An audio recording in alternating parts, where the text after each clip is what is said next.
अगर आप मेरे YouTube चैनल पर जाकर वाटरमेलन टाइप करेंगे तो आपको ढेर सारी रेसिपीज़ मिलेंगी। स्पेशली गए साल मैंने करी थी वाटरमेलन के छिलके के साथ उसकी सब्ज़ी, वाटरमेलन के छिलके के साथ उसका हलवा और चटनी भी, साथ ही कुछ अच्छी बढ़िया रिफ्रेशिंग ड्रिंक्स भी है। जो मिसिंग था अब तक वो है वाटरमेलन की आइसक्रीम, जो आज हम बनाएंगे। जी हाँ, खरबूजे की आइसक्रीम तो बनती ही है क्योंकि खरबूजे का एक बहुत ही ज़्यादा स्ट्रॉन्ग फ्लेवर होता है। तरबूज की भी बनती है और तरबूज की जो मिठास है, जो उसका जो फ्लेवर है, वो जब आइसक्रीम में आता है तो थोड़ा क्रीमी, थोड़ा क्रिस्टल, बहुत ही बढ़िया टेक्सचर, बहुत ही बढ़िया आइसक्रीम घर पर आसानी से बन सकती है। तो जो हमारी वाटरमेलन आइसक्रीम है उसके लिए of course we need watermelon, लेकिन उससे पहले वाटरमेलन को ना हमें पीसना है। इसके जो बीज है ना, इसके बीज समेत हम इसे पीसेंगे। होगा क्या कि बीज पिस जाएगा, जो इसके अंदर का जो बादाम होता है, जिसके अंदर न्यूट्रिशन होती है, वो भी पिस जाएगा। बाहर का जो हार्ड इसका छिलका होता है उसे हम बाद में एक महीन जाली के स्ट्रेनर से छान लेंगे।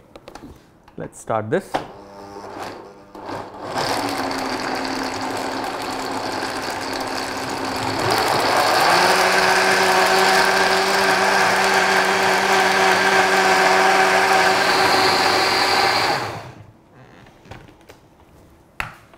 परफेक्ट।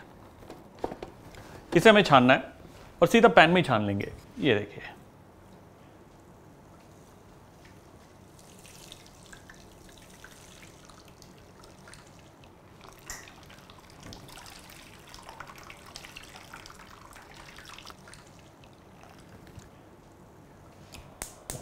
गैस को करेंगे ऑन।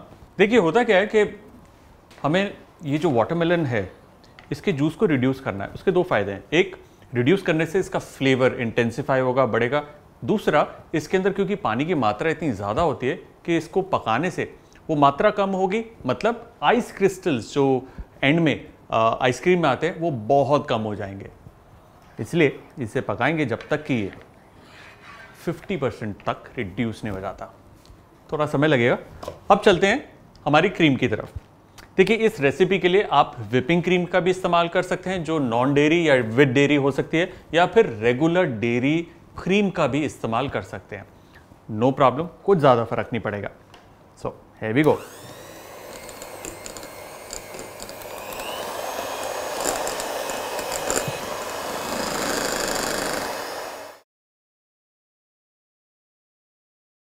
वाटरमेलन जूस रिड्यूस हो गया, if you can see closely, ये काफ़ी थिक भी हो गया, विच इज़ ऑसम। लुक, बिल्कुल टोमेटो सूप की तरह लग रहा है। और ये जो क्रीम है अभी सॉफ्ट पीक स्टेज पे आ गई है, थोड़ा सा और विस्क होगी।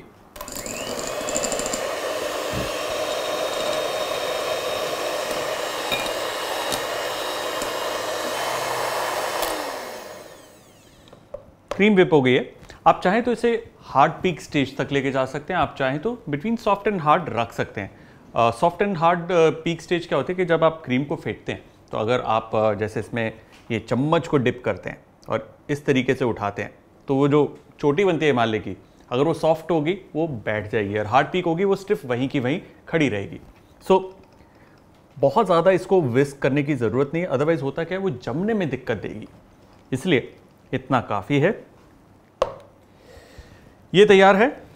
अब ये जो हमारा वाटरमेलन का जो जूस है इसे हमें टोटली ठंडा करना है। That will take about 15-20 minutes.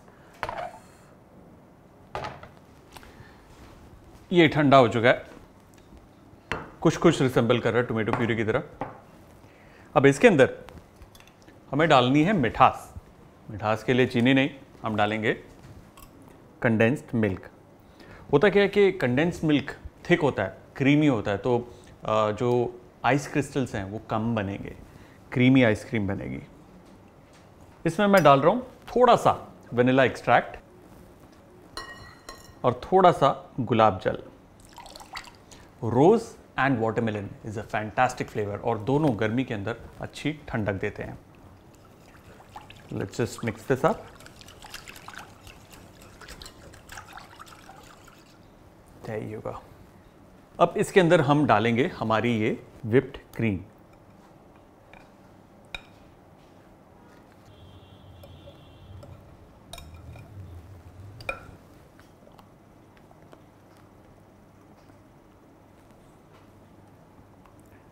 Nicely mix this up।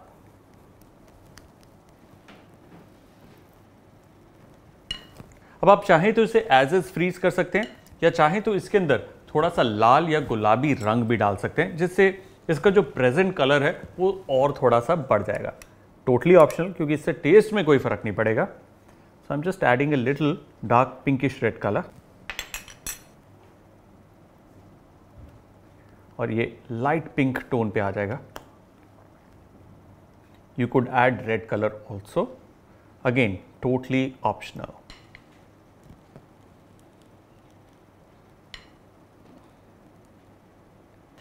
इसमें अब हम डालेंगे टोस्टेड पिस्ताचियोज। पिस्ताचियो भुने हुए बड़ा बढ़िया फ्लेवर देते हैं। There goes, lightly mix it, perfect। अब इसे हम पोर करेंगे हमारे इस मोल्ड में।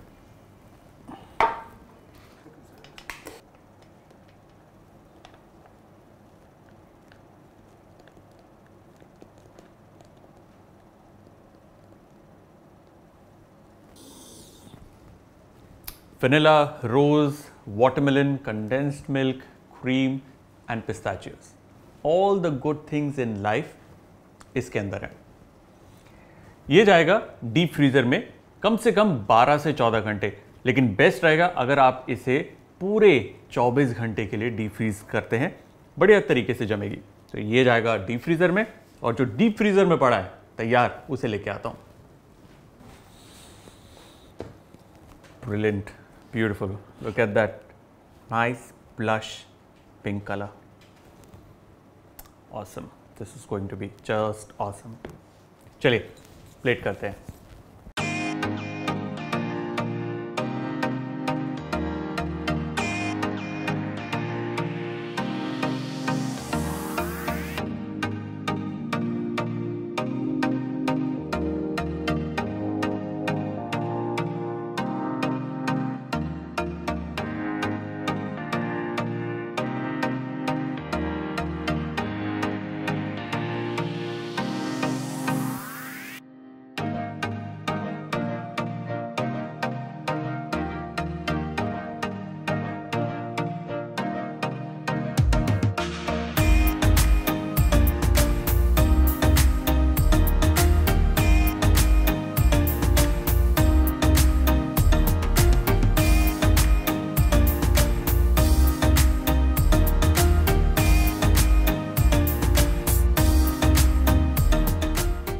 और हमारी वाटरमेलन आइसक्रीम डन। ये खत्म हो गया, लेकिन वीडियो भी खत्म नहीं हुआ, क्योंकि मैं अब आपको बताऊंगा कि वाटरमेलन खरीदते वक्त किन बातों का आपको खास ध्यान रखना है। अभी आप मीठे वाला बढ़िया वाटरमेलन खरीदेंगे। वाटरमेलन खरीदते वक्त चंद बातों का हमें ध्यान रखना है। देखिए, एक चीज़ होती है, सिंपल सा फंडा है, साइज वर्सेस वेट। जिस साइज का है उस हिसाब से उस वाटरमेलन का वेट होना चाहिए। मिसाल के तौर पे आप एक बड़ा वाटरमेलन उठाइए और एक छोटा वाटरमेलन। जो बड़ा वाटरमेलन होगा उसका वेट ज़्यादा होगा, जाहिर सी बात है। अगर ऐसा नहीं है, इसका मतलब ये कि वाटरमेलन अंदर से गला हुआ है। इसलिए जब भी वाटरमेलन ले, आप ये देखें कि वो जितना भारी होगा वो उतना बढ़िया निकलेगा। साथ ही वाटरमेलन के ऊपर अगर कोई पंचर होल्स हैं या फिर कोई बारीक से होल्स हैं, तो उस वाटरमेलन को ना खरीदे। हो सकता है कि इंजेक्शन द्वारा उसके अंदर कोई रंग डाला हो, या मीठा चीनी डाली हो, या फिर ये भी हो सकता है वो किसी कीड़े से इन्फेस्टेड हो। अक्सर हम ऐसा करते हैं कि वाटरमेलन जब खरीदते हैं तो जो वाटरमेलन वाला भाई है वो ट्रायंगल या स्क्वायर काट कर हमें अंदर से इस तरीके से दिखाता है और फिर आपको वाटरमेलन बेचता है। ऐसा हरगिज़ ना करें। जो चाकू वो इस्तेमाल कर रहा है, हो सकता है वो बहुत ज़्यादा कंटामिनेटेड हो, डर्टी हो, और उस चाकू से कटा हुआ वाटरमेलन आपकी सेहत के लिए बहुत हानिकारक हो सकता है। कई बार वाटरमेलन के ऊपर ना एक येलो पैच होता है। वो इसलिए होता है क्योंकि जब धूप में वाटरमेलन पकता है तो जो सतह ग्राउंड पर लगी होती है उसको धूप नहीं मिलती, इसलिए वो हरा रंग नहीं होता, वो पीला रह जाता है। सो उस पीले रंग का मतलब ये नहीं है कि वाटरमेलन खराब है। उस पीले रंग का मतलब ये है कि वाटरमेलन को तरीके से पकाया गया है धूप में, क्योंकि कई बार कई ऐसी वैरायटीज़ होती हैं जिसके अंदर वाटरमेलन को लेकर उसे आर्टिफिशियली बाद में राइप किया जाता है, जिससे उसके अंदर इवन रंग होता है। लेकिन इसका मतलब ये नहीं है कि सारे इवनली ग्रीन कलर्ड वाटरमेलन खराब होंगे। कभी गौर से अगर आप देखेंगे, वाटरमेलन के ऊपर एक पतली लकीर सी होती है भूरे से रंग की, एक बिल्कुल जाल की तरह, वेब की तरह होता है। अगर ये वाटरमेलन के ऊपर है, ये एक निशानी है कि वाटरमेलन स्वीट है।